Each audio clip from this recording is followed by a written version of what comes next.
ಕೃಷ್ಣಪ್ಪ ಅವರೇ, ನಿಮ್ಮ ಯೋಚನೆ ಸಮಸ್ಯೆ ಏನು ಅಂತ ನನಗೆ ಹೇಳಿ, ನಾನ್ ಪರಿಹಾರ ಕೊಡಿಸ್ತೀನಿ. ಹೇಳಿ, ಯಾರ ಮೇಲೆ ಕೇಸ್ ಹಾಕ್ಬೇಕು? ಮೊನ್ನೆ ಜಪಾನ್ನಲ್ಲಿ ಸಮುದ್ರ ಉಕ್ತಲ್ಲ, ಹಾಗೆ ನನ್ನ ಅಪಾರ್ಟ್ಮೆಂಟ್ ಕೆಳಗೆ ಒಂದಡಿ ಭೂಮಿನೇ ಉಕ್ಕಿ ಮೇಲ್ ಬರುತ್ತಂತೆ. ಆಗ ನನ್ನ ಕಟ್ಟಡ ದಬಾರತ್ತ ದಬಕೊಂಡ್ಬಿಡುತ್ತೆ ಅಂತ ಹೇಳಿದ್ದಾರೆ. ಅಲ್ಲ, ಅಷ್ಟೇ ತಾನೆ? ಶಾಂತಿ ಪರಿಹಾರ ಮಾಡಿಸಿದ್ರೆ ಆಯ್ತು. ಅಯ್ಯೋ, ನನ್ನ ಕೈಗೆ ಶಾಂತಿನೂ ಸಿಗ್ತಾ ಇಲ್ಲ, ಪರಿಹಾರನೂ ಸಿಗ್ತಾ ಇಲ್ಲ. ಲ್ಯಾಂಡ್ ಮಿನಿಸ್ಟರ್ ತಿಳಿಸ್ಯಾರೆ. ಅಯ್ಯೋ, ನನ್ ಲ್ಯಾಂಡೇ ಅಳ್ಳಾಡ್ತಾ ಇದೆ, ನಿಮ್ ಕಟ್ಟಡಕ್ಕೆ ನಾನೇನ್ರಿ ಮಾಡ್ಲಿ? ಹೋಗಿ ಡಿಂಗಾಶಾಸ್ತ್ರಿ ಹತ್ರ ಶಾಸ್ತ್ರ ಕೇಳಿ ಅಂತ ಹೇಳಿದ್ರು. ಡಿಂಗಾಶಾಸ್ತ್ರಿ ಯಾರು? ಭವಿಷ್ಯ ಹೇಳೋರು. ಅವರು ಪರಿಹಾರನೂ ಹೇಳಿದ್ದಾರೆ. ಏನಂತ ಹೇಳಿದ್ರು? 20ರಿಂದ 25 ವರ್ಷದ ಹುಡುಗನ್ನ ಕೂರಿಸಿ ಶಾಂತಿ ಮಾಡಿಸ್ಬೇಕಂತೆ. ಸಿಕ್ತಾರ್ ಬಿಡಿ. ಅವನಿಗೆ ಮದುವೆ ಆಗಿರಬಾರ್ದಂತೆ. ಸಿಕ್ತಾರ್ ಬಿಡಿ. ಆತ ಒಂದೇ ಹುಡುಗಿನ ಪ್ರೀತಿಸಿರ್ಬೇಕು, ಶುದ್ಧ ಮನಸ್ಕನಾಗಿರ್ಬೇಕು. ಓ, ನೀವೇನು ಯೋಚನೆ ಮಾಡ್ಬೇಡಿ ಕೃಷ್ಣಪ್ಪ ಅವರೇ, ಖಂಡಿತ ಅಂತ ವ್ಯಕ್ತಿ ಸಿಕ್ಕೇ ಸಿಗ್ತಾನೆ. ಅಂತವನ್ನ ಹುಡ್ಕೊಟ್ಬಿಟ್ರೆ ಗುಂಡಣ್ಣವ್ರೆ, ನಿಮ್ಗೆ ಸ್ಪಾಟ್ ಅಲ್ಲಿ 1 ಲಕ್ಷ ರೂಪಾಯಿ ಜನ ಅಂತ ಎಣಿಸ್ಬಿಡ್ತೀನಿ. ಶಾಸ್ತ್ರಿಗಳನ್ನ ಯಾಕೆ ಕರ್ಕೊಂಡ್ ಬಂದಿರಿ? ನಿನಗ್ ಒಳ್ಳೇದಾಗ್ಲಿ ಅಂತ ಕರ್ಕೊಂಡ್ ಬಂದ್ವ? ಗೊತ್ತಾಗ್ಬಿಡ್ರಿ, ಮದುವೆನ್ರಿ. ನೋಡಯ್ಯ ಸುಬ್ಬು, ನಾನ್ ಹೇಳ್ದಾಗ ಕೇಳಿದ್ರೆ ವೇದನ್ ಜೊತೆ ನೀನ್ ಮದುವೆ ಮಾಡಿಸ್ತೀನಿ.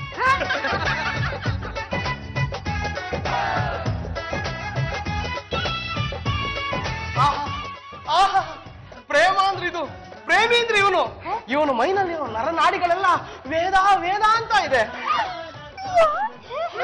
ಹೌದಾ? ಹಾಗಿದ್ರೆ ನಮ್ಮ ಸುಬ್ಬನ ಪ್ರೀತಿ ಬಗ್ಗೆ ಖಾತ್ರಿ ಆಯ್ತು ಬಿಡಿ.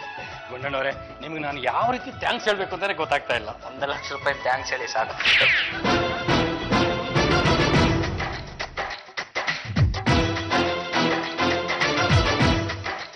ಇದೇ ತರ ಪೂಜಾರಿ? ಸ್ವಲ್ಪ ಇರ, ಎಲ್ಲ ಗೊತ್ತಾಗತ್ತೆ. ಇದು ಕೆರೆಗೆ ಹಾರ ಪೂಜೆ ಅಂತ.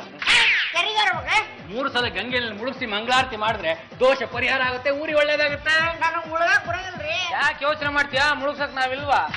ಮುಳುಗಿದ್ಮೇಲೆ ಮದ್ವೆ ಹುಡುಗ ಬಹಳ ಸುಂದರವಾಗಿದ್ದಾನೆ, ತಲೆನಲ್ಲಿ ಒಳ್ಳೆ ಸುಳಿಗಳಿದೆ, ಅಂಗೈ ರೇಖೆಗಳು ಬಹಳ ಶುದ್ಧವಾಗಿದೆ. ಅವನು ಕೆರೆಗೆ ಹಾರ ಆಗೋ ವಿಚಾರನ ಹೇಳಿದ್ರ ತಾನೆ? ಇದೊಂದು ವಿಷಯ ಮಾತ್ರ ಹೇಳಲಿಲ್ಲ. ಯಾಕೆ? ಅಷ್ಟೇ ಅಲ್ಲ, ಈ ವಿಷಯನ ಗುಂಡಣ್ಣವರಿಗೂ ಹೇಳಲಿಲ್ಲ. ಅಯ್ಯೋ, ಮತ್ತೆ ಇನ್ನೇನು ಹೇಳಿದ್ರಿ? ಕೆರೆ ಕರ್ಕೊಂಡೋಗಿ ಪೂಜೆ ಪುನಸ್ಕಾರ ಎಲ್ಲ ಮಾಡಿ 3 ಸಲ ಮುಳುಗಿಸಿ ಏಳಿಸಿ ವಾಪಸ್ ಕರ್ಕೊಂಡ್ ಬರ್ತೀವಿ ಅಂತ ಹೇಳಿದೀನಿ. 3 ಸರಿ ಏನೋ ಮುಳುಗಿಸ್ತೀವಿ, 2 ಸರಿ ಎದ್ದೇಳ್ತಾನೆ, 3ನೇ ಸರಿಗೆ ಅವ್ನು ಬಲಿ ಆಗುತ್ತೆ. ಕೆರೆಗೆ ಹಾರ ಆಗೋ ವಿಚಾರನ ಅವ್ನಿಗೆ ಹೇಳ್ಬೇಕಾಗಿತ್ತು. ಅಲ್ಲ ಸ್ವಾಮಿ, ಈಗಿನ ಕಾಲದಲ್ಲಿ ಕೆರೆಗೆ ಬಲಿ ಕೊಡ್ತೀವಿ ಅಂತ ಯಾರು ಒಪ್ಕೊಳ್ತಾರೆ? ಯಾರು ಸಹಕಾರ ನೀಡ್ತಾರೆ? ಅದಕ್ಕೆ ಇದು ಗೋಪ್ಯವಾಗಿರ್ಬೇಕು. ಆಗಿದ್ದಾಗ್ಲಿ ಅಂತ ಸುಮ್ಮನೆ ಇದ್ದೀನಿ. ಹೌದು, ನಿಮ್ಮ ಕಟ್ಟಡ ಭದ್ರವಾಗಿರುತ್ತೆ, ಸುಬ್ಬನ ಬಲಿ ಆಗುತ್ತೆ. ಯಾಕೇನಾಯ್ತು? ನಾನ್ ಮುಳುಗಿಸ್ತಾರಂತೆ. ಯಾರು? ಆ ಕೃಷ್ಣಪ್ಪ ಸಾಯಿಸ್ತೀರಿ? ಅವ್ರು ಜಸ್ಟ್ ನಿನ್ಗೆ ಸ್ನಾನ ಮಾಡಿಸ್ತಾರ ಅಷ್ಟೇ ಕಣ. ಇಲ್ಲ ಮಾಮ, ನಾನ್ ಸಾಯಿಸ್ತಾರಂತೆ. ಏನೋ ಸಾಯಿಸ್ತಾರಂತ? ನಾನ್ ನಿನ್ ಮಾತು ನಂಬಲ್ಲ. ಅವ್ರು ಮಾತಾಡೋದು ನನಗ್ ಕೇಳಿಸ್ಕೊಂಡೇನಿ. ನಿಮ್ಮ ಅಕ್ಕನ ಹತ್ರ ಅವ್ರ ಕೆರೆಯಲ್ಲಿ ಮುಳುಗಿಸ್ತೀವಿ, ಸ್ನಾನ ಮಾಡಿಸ್ತೀವಿ ಅಷ್ಟೇ ಅಂತ ಹೇಳಿದಾರೆ. ಅವ್ರ ಪ್ಲಾನ ಬೇರೆ ಐತ್ ಮಾಮ. ಅವ್ರ ಬಿಲ್ಡಿಂಗ್ ಗಟ್ಟೆ ಇಲ್ಲಾಕ ನನ್ ಬಲಿ ಕೊಡ್ತಾರಂತ. ಅವ್ರ ಜೊತೆಗೆ ರೌಡಿ ರಾಮದೇವ್ನು ಸೇರ್ಕೊಂಡನ. ನಾನು ಉಳಿಸಿ. ಓ, ಆಗೋ ವಿಷಯ.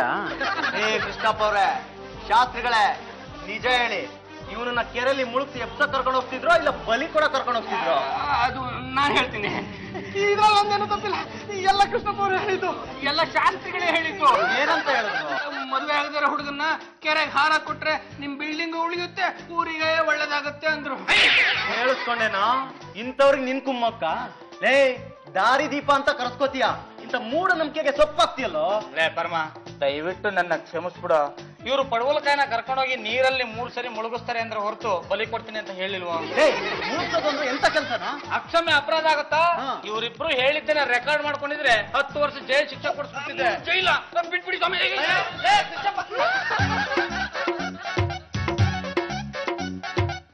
ನಮ್ ಸುಬ್ಬುನ ಅನುಮಾನ ನಿಜ ಆಗೋಯ್ತಲ್ರಿ? ನಮ್ಮ ನಾನು ಸುಬ್ಬುನ 3 ಸರಿ ನೀರಲ್ಲಿ ಮುಳುಗಿಸ್ತೀನಿ ಅಂತ ಹರಕೆ ಹೊತ್ಕೊಂಡಿದ್ದೆ. ನೀನು ಅರ್ಕೆ ಹೊತ್ಕೊಂಡಿದ್ಯಾ? ಲೇ, ಎಲ್ಲ ನಿನ್ನಿಂದ ಕಣ ಆಗಿತ್ತು. ಈಗೇನೋ ಮಾಡ್ತೀಯ ನೀನು? ಅಕ್ಕ ನಾನ್ ನೀರ ಮುಳುಗ್ಬೇಕೆ? ಹೌದು ಕಣೋ, ನಿನ್ಗೆ ಒಳ್ಳೇದಾಗ್ಲಿ ಅಂತ ನಾನು ದೇವ್ರ ಹತ್ರ ಹರಕೆ ಹೊತ್ಕೊಂಡಿದ್ದೆ.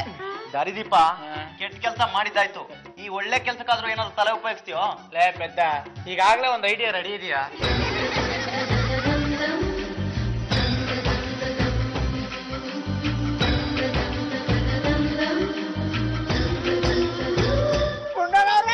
ನನ್ನ ಮದುವೆ ವೇದನ್ ಮದುವೆ ಆದ 4ನೇ ದಿನಕ್ಕೆ